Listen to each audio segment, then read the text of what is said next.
ағзаны тазартады. Иммунитетті күшейтеді. Қан айналымын жақсартады. Асқазанға жеңіл. Тіс пен теріге пайдалы. Көңіл күйді жақсартады.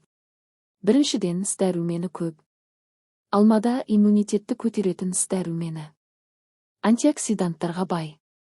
Алмадағы табиғи заттар әйбі тудыратын зиянды бактериялармен күреседі. Табиғи тазартушы. Алма ағзаны токсиндер мен зиянды қалдықтардан тазартып, қорғаныс жүйесін нығайтады. Екіншіден, холестеринді төмендетеді. Алмада талшық, клетчатка көп.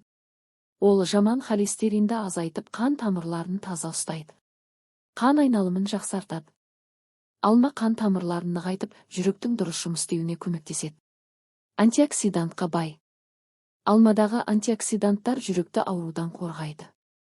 Үшіншіден, теріні жарқыратады. Алмадағы іс дәрумені мен антиоксиданттар теріні жарқыратып, сау етіп көрсетеді. Безеудің алдын алады.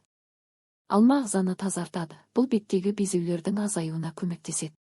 Тері қартаюын баяулатады. Алмада теріні жас сақтайтын табиғи заттар бар. Әжімнің ерте түсуін тежейді. Төртіншіден, темірге бай.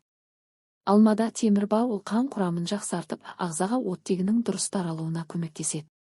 Қан тамырларын тазартады. Құрамындағы антиоксиданттар мен талшықтар қан тамырларын тазалап, бітелуінің алдын алады. Қан қысымын реттейді. Алмадағы калий қан қысымын қалыпта ұстап, жүрек пен қан айналымының дұрыс жұмыс істеуіне көмектеседі. Қорытындылай келе, алма денсаулыққа өте пайдалы жеміс. Ол иммунитетті күшейтеді. Жүрек пен қан айналымын жақсартады. Ас қорыту жүйесін реттейді. Теріге балғындық береді. Көңіл күй мен жалпы энергияны көтереді. Күніне бір алма жеу ағзаңа жасаған қарапайым.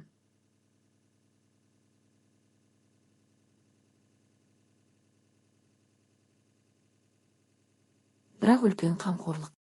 Табиғаттың тартуы кішкентай ғана, алмада үлкен пайда жатыр. Сол себепті алманы күніне бір жеу керек.